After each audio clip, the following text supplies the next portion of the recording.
Spotlight is proudly sponsored by HEC Media, St. Louis's home for arts, education, and culture.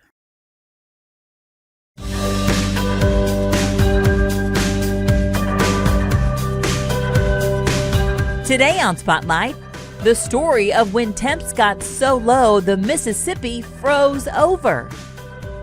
And then helping a population of wolves with only 20 left in the wild. Plus, turning a passion for making knives into a profession, how he creates these works of art.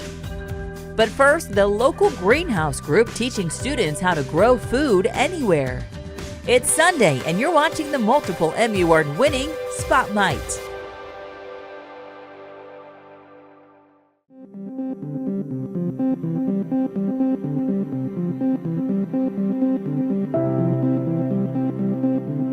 We know that in the next decade, there's going to be a lot of excitement and interest in going to Mars, going to the moon, going deeper into space. And so how can we engage students in that process step by step and give them a part of that matters here on Earth too, which is agriculture. At first glance, space exploration and agriculture don't seem to have much of a connection, but the potential for both to thrive in the future might all be contained in a little box like this one. Designed and manufactured at St. Louis-based company MarsFarm, these countertop greenhouses can be programmed to replicate specific climate variables while cameras and sensors collect data throughout the process. Founders Drew Thomas and Peter Webb met while working on a similar idea as part of an open-source project with the MIT Media Lab. The project was offered as a free design for the public to refine and develop, with the hope that MIT would benefit from the data gathered by thousands of these growth chambers. The problem was it was very expensive, a lot of parts and stuff that you had to do to manufacture it, such as soldering your own cooling systems and stuff like that. And it was really just untenable for, the average person to be able to do it. Thus, thousands of them were probably never going to get made. So when I met with Peter, the first thing that we did for the project was create a $300 version. As they began to refine that version, 3D printers provided a cost-effective, efficient answer to manufacturing. My background in machining really gave me a great glimpse into how to build things quickly and do what we call rapid prototyping. We can have a part break in the field, and then we realize a design flaw with that, and we can change it immediately. We also write the software in-house. We write the control software as well as what goes on the devices and the cloud piece that connects the two. By creating a nimble, adaptive workflow, MarsFarm was able to make the product financially and functionally accessible to those who they felt would benefit from it the most. And it really took off, and especially with teachers and libraries and other educational institutions. And so that is when MarsFarm started, was to create those kits for those educators. It's been a really exciting and engaging process because at our core, we're an ed tech company. We're not ag tech. We know that right now, by focusing on career and technical agriculture educators, there's over 10,000 districts in the United States with those kinds of programs. The FFA is the largest student organization in the United States. It's bigger than Boy Scouts, right? So that's a lot of impact. Although FFA originally stood for Future Farmers of America, it has broadened its scope to become more inclusive, encouraging members to use agricultural education as a springboard into a wide variety of careers. That's what we really try and promote in FFAs. We have many, many members who do great in all the competitions and stuff that we go to. Even though they aren't part of an ag background, they're still learning.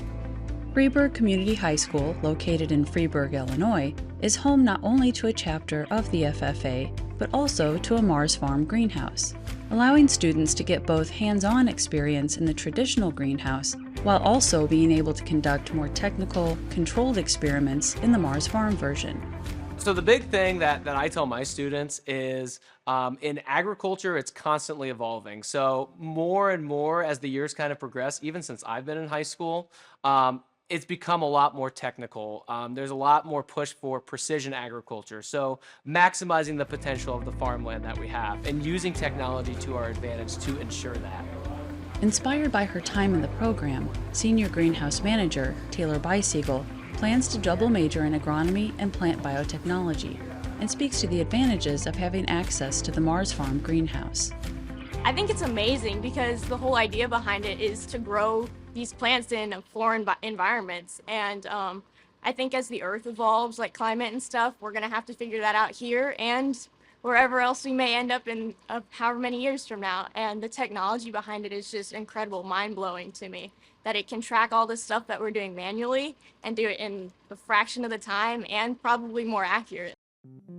Agriculture is one of the highest tech careers in the world. Definitely the first people to utilize self-driving vehicles, but some of the first people to utilize drones. Each farm is also data scientists. They have to take measurements of various spots in their field all the time. They have to look at satellite data, and they have to compile that into what is going to grow plants the best, make them the most money, and get them the best harvest at the end of the day.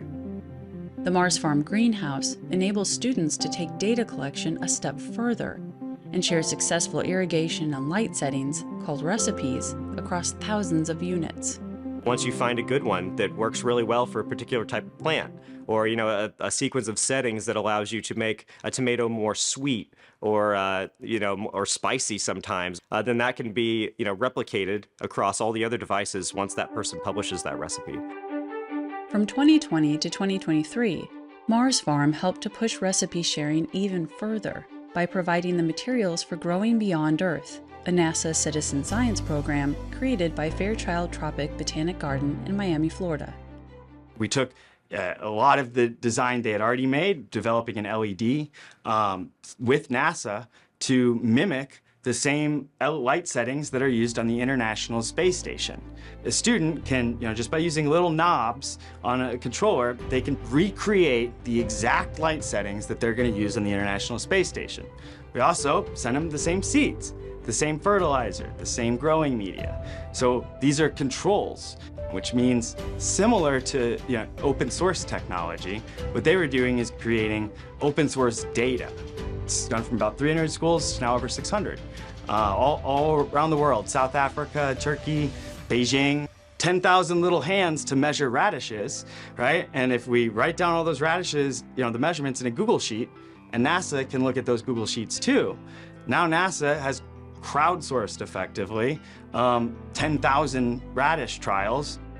And so the things we learn about how to improve those plants and pick good plants that grow fast and grow small and grow nutritious in space, those same lessons can be applied here on Earth.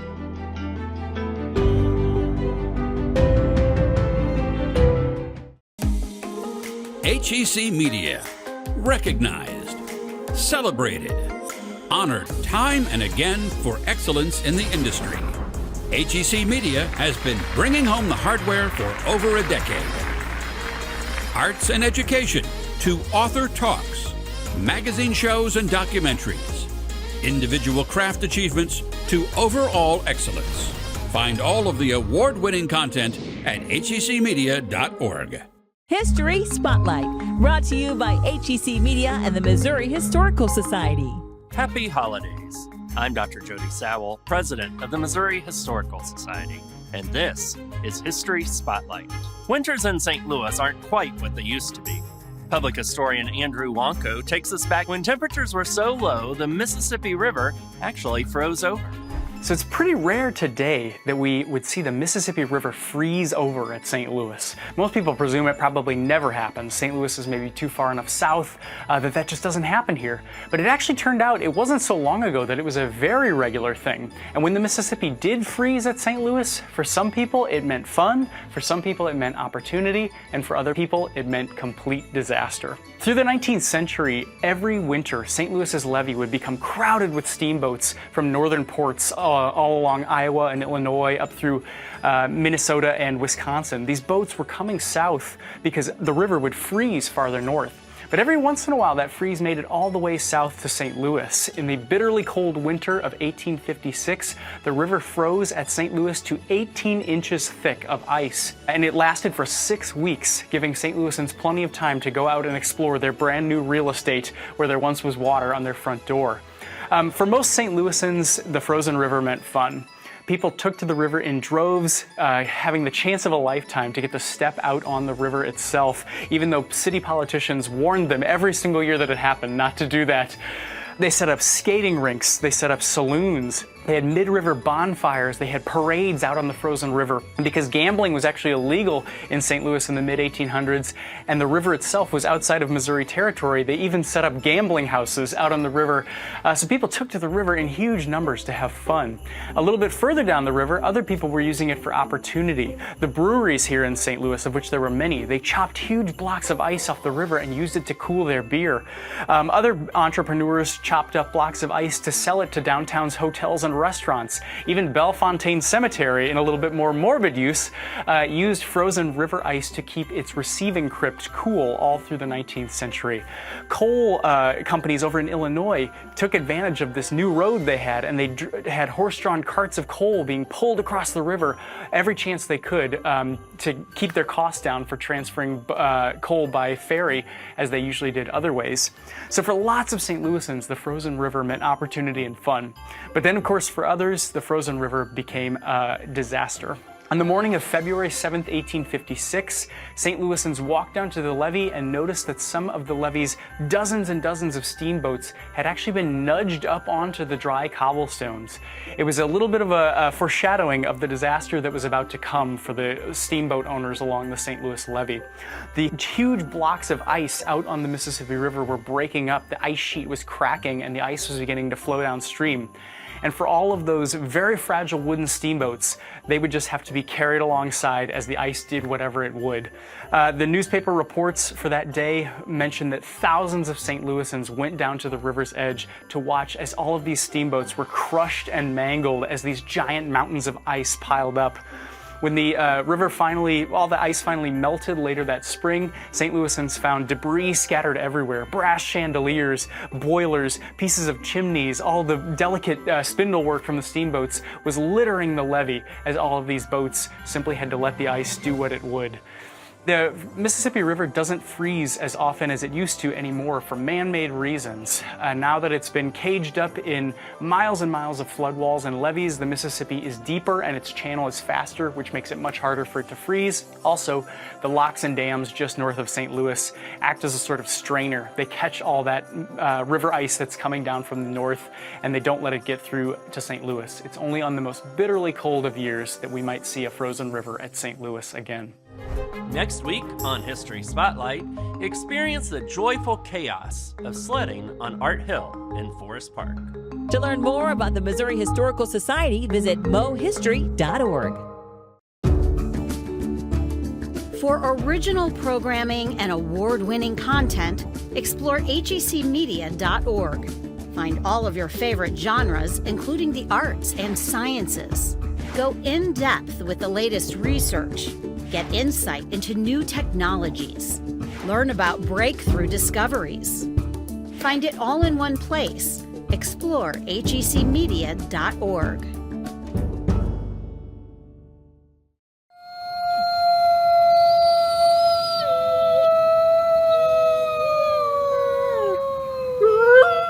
The distinct sound of wolves howling isn't something most of us hear very often, if at all. Wolves are endangered and misunderstood. Considered a keynote species, they are essential to maintaining a balanced ecosystem. Wolves in general are so endangered because there's so much misinformation out there about them. You think about what you've grown up with. Little Red Riding Hood, Three Little Pigs, werewolf movies. They all portray wolves as the big bad wolf, when in reality, they're not like that at all. They're actually very shy. They want nothing to do with people. They run away from people in the wild.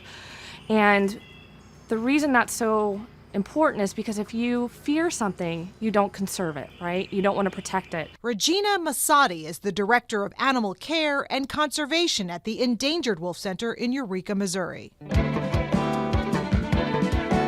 Founded 50 years ago by zoologist Marlon Perkins and his wife Carol, the Wolf Center has nurtured captive-born packs of red wolves, Mexican wolves, maned wolves, and African painted dogs. Restoring the wolf population in the wild is the mission of the center. We just built 2 new breeding habitats for the endangered American red wolf. That's actually the most endangered wolf in the world. There's only less than 20 left in the wild. And our goal of those new habitats is to help breed the American red wolf and raise wolves that will be successful when they're released into the wild to help that species grow. The enclosures minimize interaction with humans. The goal is for the wolves to remain shy and fearful of people, which increases their ability to survive in the wild.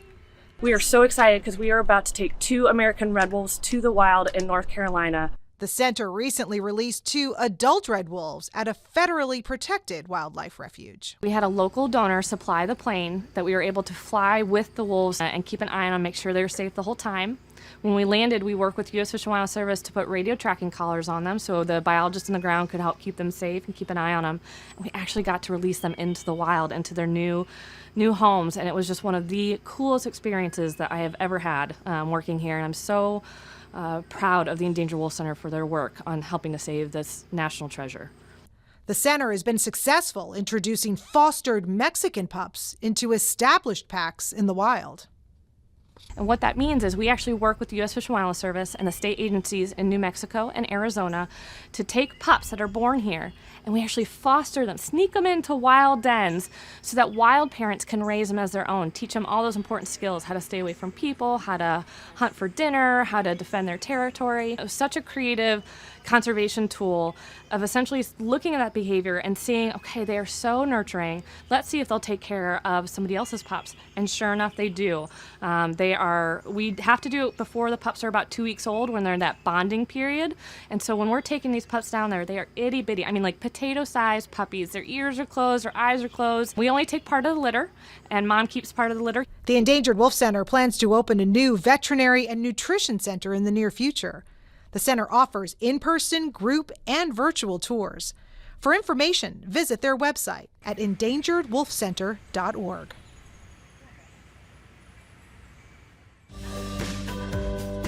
Later on Spotlight, musical group the Brothers Lazaroff and how they got their start in music.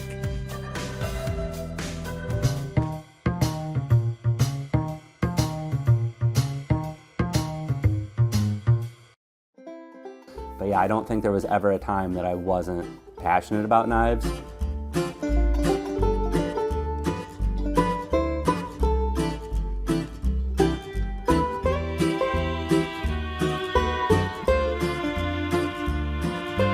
Knives sort of carry all this information in them that people just don't even understand at face value. Yeah, it's a knife. It can be used as a weapon. It can be used as a tool.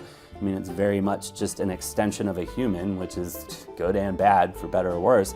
But it just carries so much information in history, you know, to religion, to cultural differences, to arts, to science, math, metallurgy.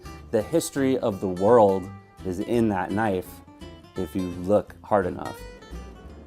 I appreciate the craft of it, you know, and when you say craft, it's kind of split up because there's some rules that you have to follow. There's math and science you can't ignore to get a performance, you know, that you should be getting out of these knives. And then the other side of it is just pure art. As far as the knives I make and the knives that influence me, they are definitely, without a doubt, works of art. But as much as I can, I try to work it like a kitchen. You know, I have stations in here, and I'm kind of working each station by myself and just sort of trying to do as many tasks that are the same as I can at a time. To get this bar, essentially, we're taking a few different metals and, in so few words, sandwiching them together. So we have alternating layers. If you look really closely, you can see there's hundreds of layers. We're gonna do this reverse tip and close this up. We're gonna make what's called a bird's beak and then close it. And that's gonna make both these black bars come to a point and outline our Damascus. We're starting with a big chunk of metal and we're gonna move and shape that metal into a knife.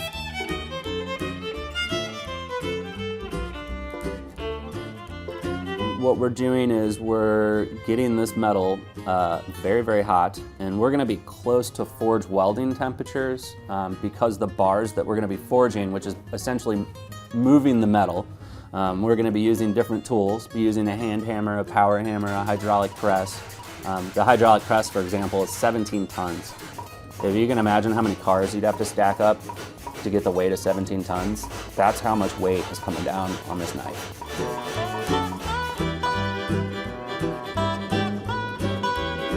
I like having endless possibilities now, where I'm not just stuck to the parameters of a bar of steel. I can start with a round ball, I can start with a big square or rectangle, and I can use different metals that normally would be really, really, really hard to find or impossible because I'm forge welding my own metal. So yeah, it just opens a lot of doors. It all boils down to what you're passionate about. Some people are really into hunting, they want to make hunting knives, great. You know, I come from a culinary background, and you know, buying a new kitchen knife was always just such a source of joy for me that that's the direction I go in.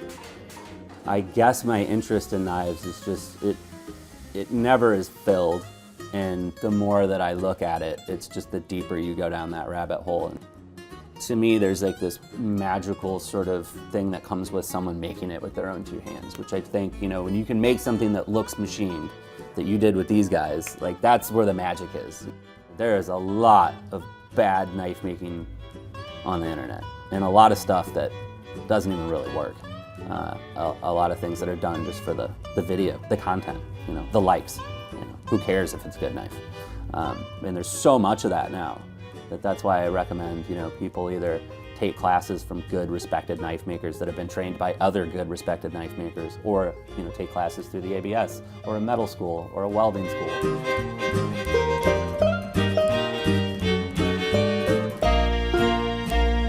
Hi, I'm Nate Bonner, and I'm a knife maker.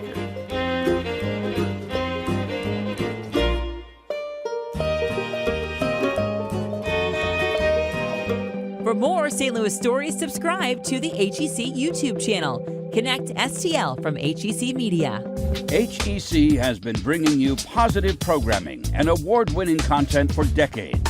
Arts, education, culture, in-depth discussions, films, and more.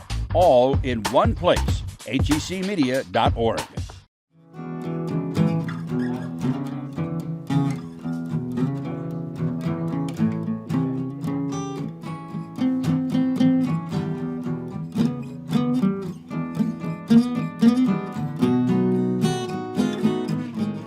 Hi, I'm Jeff Lazaroff. And I'm David Lazaroff, and we are Brothers Lazaroff. And we always played music, and I think we started first kind of playing kind of rock and roll together when David was in high school and I had just started into college. Bob Dylan is still, you know, the aspirational artist, and we love the Grateful Dead, and we love country, all the country and bluegrass stuff and jazz, but we just, you know, have spent 25 years learning more and more about it. It's been so cold this summer, hearts frozen blue, walking the streets, looking for heat, hoping to see something in you. My sisters and brothers. We call what we do roots music, and really the fun part for us is writing in the folk tradition where you trace back and make desperate connections between different types of music to kind of form your own thing. Do that in St. Louis, which is great, is there's so many different types of venues here that if we're, you know, get the opportunity to play the bistro, we kind of do like a jazz set. If we're playing something more of like Americana club, we kind of go do like a roots rock set. The Hullabaloo started with Kinky Friedman doing a concert in St. Louis he called his Hanukkah tour. At a place called Off Broadway here that we love, and we called the owner, Steve Pullman. They said, we want to open for Kinky, and he said, well, he's playing solo, so maybe you guys want to do an after party. And so we're like, an after party? Well, he's doing a Hanukkah tour, so maybe we'll do something Hanukkah-y. It was kind of just a big party on stage all night, and we just kind of fell into something. It's a kind of a really fun community event, and each year it grows, and it's kind of like a chance for more people to kind of learn about Brothers Lazaroff too. It's fun, it just keeps growing, but it's just like we tribute people that passed that year, and we play this piece called 8 Nights. It's Rabbi Goodman's poetry set to Eastern European music with electronic beats, and it's just a very big hodgepodge of like electro, klezmer, really cool combination. Oil is wisdom, poured over the head of the And what we priest. found too is we enjoy participating in some of the fun rock and roll Christmas shows out there. We found that people from the community, whether Jewish or not, love participating in the Hanukkah Hullabaloo, and there really was nothing like that. There was no kind of rock and roll Hanukkah shows, and so it kind of has its own little niche in that area, and we find that everyone likes to eat potato latkes.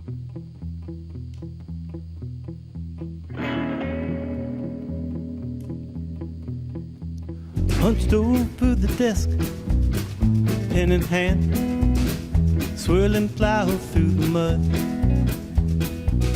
to find my heart amongst the muck, dredged up from the bottom with this blood.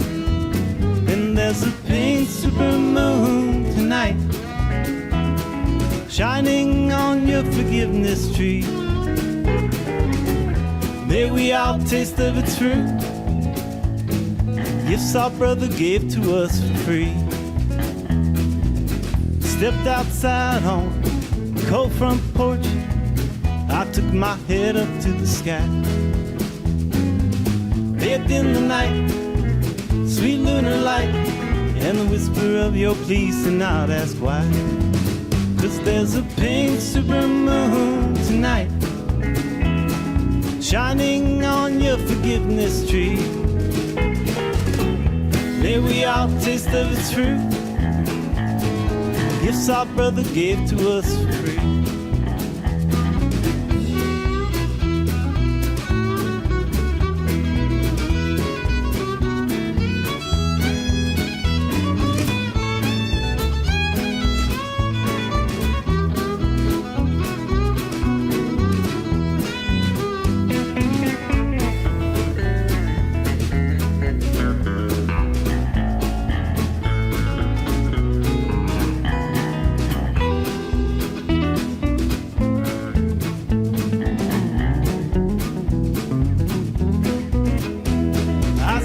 In the pantry, counting cans, and got 2 black, 3 red, and 1 pinto.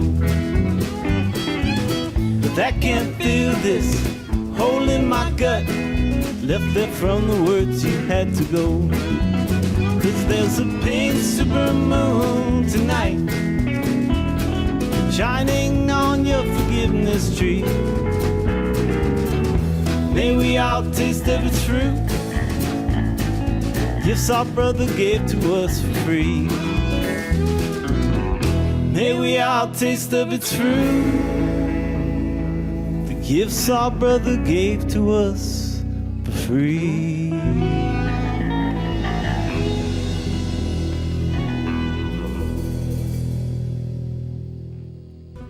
Next week, the largest jigsaw puzzle warehouse in the U.S., and it's located in Kirkwood. Plus, how the sledding tradition began on Art Hill. Thanks for watching Spotlight. Join us next Sunday at 9:30 a.m. on KPLR 11.